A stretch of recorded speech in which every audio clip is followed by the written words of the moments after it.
Existen ciertos temas en la Biblia que son un tanto confusos cuando no se estudian con un poco de profundidad, hermanos. Uno de ellos es la Trinidad o la triunidad de Dios. La Trinidad de Dios es una palabra que no está en las Escrituras, que no existe como tal, como Trinidad. No vamos a encontrarla en las Escrituras. Mas, sin embargo, esa, esa pluralidad de Dios la podemos ver en todas las Escrituras, en el Antiguo Testamento y en el Nuevo Testamento. Desde el principio, ojalá que en los siguientes 5 minutos podamos explicar un poco de esto. Por ejemplo, Génesis capítulo 1 dice, en el principio creó Dios los cielos y la tierra. Y ahí continúa hablando de la creación, cómo Dios hizo todas las cosas.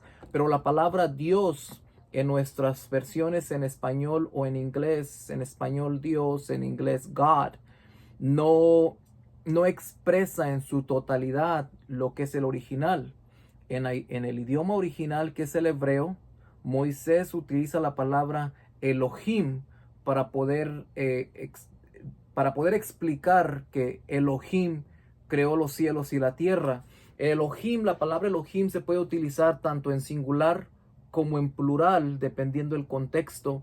Pero aquí, por lo que entendemos, Moisés está hablando de una pluralidad de Dios. E inmediatamente ahí también vemos en el verso 26 del primer capítulo de Génesis, dice: entonces dijo Dios, hagamos al hombre a nuestra imagen, conforme a nuestra semejanza. Dios está teniendo una conversación con alguien más, no está hablando consigo mismo. Y dice en el verso 27, y creó Dios al hombre a su imagen, a imagen de Dios lo creó, varón y hembra los creó. Entonces dice Dios, hagamos al hombre. Note la gramática de la escritura, está diciendo hagamos, un pluralismo, hagamos. Y después dice, y lo hizo conforme a su imagen, lo regresa al singular, a la imagen de Dios creó al hombre.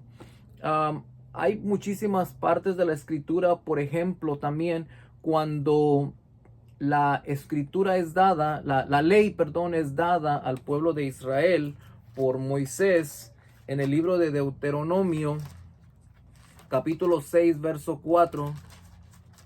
Vemos aquí el Shema Israel, quizás 6:4 de Deuteronomio es el más conocido o más leído por el pueblo de Israel. Dice, oye Israel, Jehová nuestro Dios, Jehová uno es. Bueno, entonces, ¿en qué quedamos? ¿Hay un pluralismo? ¿Es Dios más de una persona? ¿O uno es? ¿Cómo reconciliar Deuteronomio 6:4, donde dice, oye Israel, Jehová nuestro Dios, Jehová uno es? Bueno, ¿en qué quedamos? ¿Plural o singular? Es bien curioso porque la palabra uno que aparece aquí en Deuteronomio, Jehová uno es, para referirse, Moisés utiliza, porque Moisés escribió también Deuteronomio, la palabra ejat, que se escribe eshat, pero se pronuncia ejat en hebreo. Y este ejat no habla de uno, pero uno compuesto por más de uno. Me explico. Cuando el mismo Moisés en el libro de Números, capítulo 13, cuando manda a aquel grupo de varones, uno de cada tribu, a explorar la tierra de Canaán, la tierra que Dios les estaba ofreciendo, que les iba a dar, dice que ellos regresaron con un racimo de uva y más frutas de la tierra.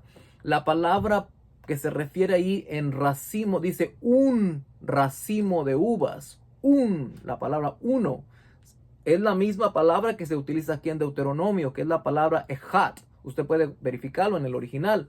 Entonces, ahí vemos cómo no necesariamente está hablando de un singular. Está hablando de un singular, pero compuesto por plurales, por múltiples. Un racimo no es una uva. Un racimo se constituye por varias uvas. Eso es lo que le da el uno, ejat. Por eso es tan maravilloso estudiar la Biblia, hermanos, en los originales, porque como que nos abre el panorama para poder entender mejor. hay tanta escritura que habla de la pluralidad de Dios. Cuando vemos a Dios Padre, Dios Hijo y Dios Espíritu Santo, porque hay sectas que dicen que Jesús no es Dios. Claro que Jesús es Dios. La misma escritura lo registra en el capítulo, por ejemplo, del Nuevo Testamento, en el capítulo 1 de Juan. Veamos cómo Juan presenta a Yeshua HaMashiach como Dios mismo. Dice en el capítulo 1 de Juan: en el principio era el Verbo, y el Verbo era con Dios, y el Verbo era Dios. Este era en el principio con Dios. Todas las cosas por él fueron hechas, y sin él nada de lo que ha sido hecho fue hecho. Y luego en el verso 14 dice: y aquel Verbo fue hecho carne, y habitó entre nosotros, y vimos su gloria, gloria como del unigénito del Padre, lleno de gracia y de verdad. La palabra verbo está refiriendo a Jesús. Este era en el principio con Dios. Juan está diciendo que cuando Dios creó los cielos y la tierra, ya estaba Jesús. Dios no creó a Jesús, Dios al Hijo, Dios no creó al Espíritu Santo. Es difícil entender esto, hermanos. Tiene que ser por revelación. ¿Por qué? Porque muchas veces queremos meter a Jesús, a Dios, al Espíritu Santo dentro de nuestro entendimiento humano. Nosotros vivimos en un tiempo cronológico. El tiempo de Dios es un tiempo kairos, un tiempo que no está limitado al tiempo cronológico del hombre. Querer meter a Jesús o a Dios o al Padre o al Hijo o al Espíritu Santo dentro de nuestro sistema es rebajar a Dios y ponerlo a un nivel humano. Porque el tiempo, espacio y materia, Dios está fuera de estos elementos. Dios está fuera del tiempo, fuera de la materia, fuera del espacio. Él creó este sistema para el ser humano y para tantas otras criaturas y otras creaciones.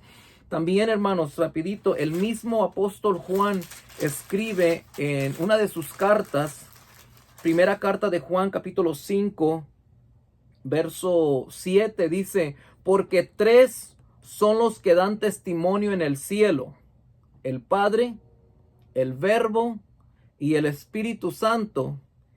Y estos tres son uno. Cuando Jesús estaba siendo bautizado en el Jordán por Juan el Bautista, y Juan dice: he ahí el Cordero de Dios que quita el pecado del mundo. Es el Hijo, es Jesús siendo bautizado.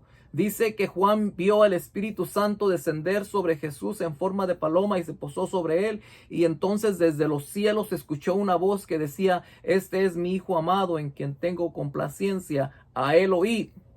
Ahí vemos a la divinidad, la Trinidad, los tres, hermanos. Dios es tres personas. El Padre no es Jesús. Jesús no es el Espíritu Santo. Déjeme usar este vocablo.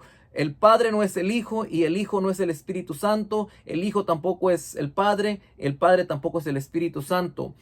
Los tres son Dios en tres funciones diferentes, no manifestaciones, funciones, personas. El Espíritu Santo no es un objeto, no es it, no es una fuerza. El Espíritu Santo es una persona, es la tercera persona de la Trinidad. Ya me excedí con el tiempo, hermanos, disculpen, pero en otra ocasión les diré ejemplos. Por ejemplo, cuando en el capítulo 10 de Hechos, Cornelio, un hombre piadoso de Dios, tiene una visión y viene un ángel, el ángel Gabriel, y le dice: manda por Pedro, que se hospeda en casa de Simón el curtidor, y él te dirá lo que tienes que hacer.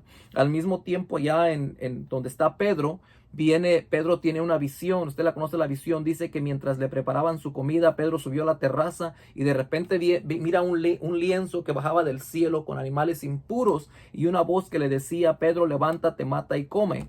3 veces se le repite esto y Pedro dice: Señor, yo jamás he tocado cosa inmunda, ni he tocado ni he comido. Entonces Dios le dice, la voz le dice: no llames inmundo lo que yo he limpiado. Baja, dice, y atiende que están 3 hombres el Espíritu Santo le dice a Pedro: baja, están 3 hombres a la puerta, yo he mandado por ellos.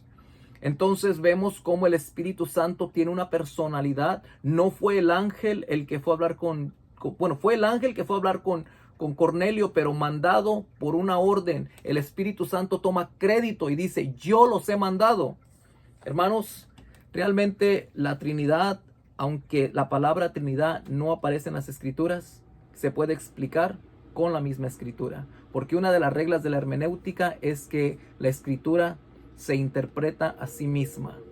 No usamos una eisegesis. Una eisegesis es lo contrario a exégesis. Exégesis es extraer del texto. Eisegesis es poner cosas que no están en el texto. Dios te bendiga, hermanos. Hasta la próxima.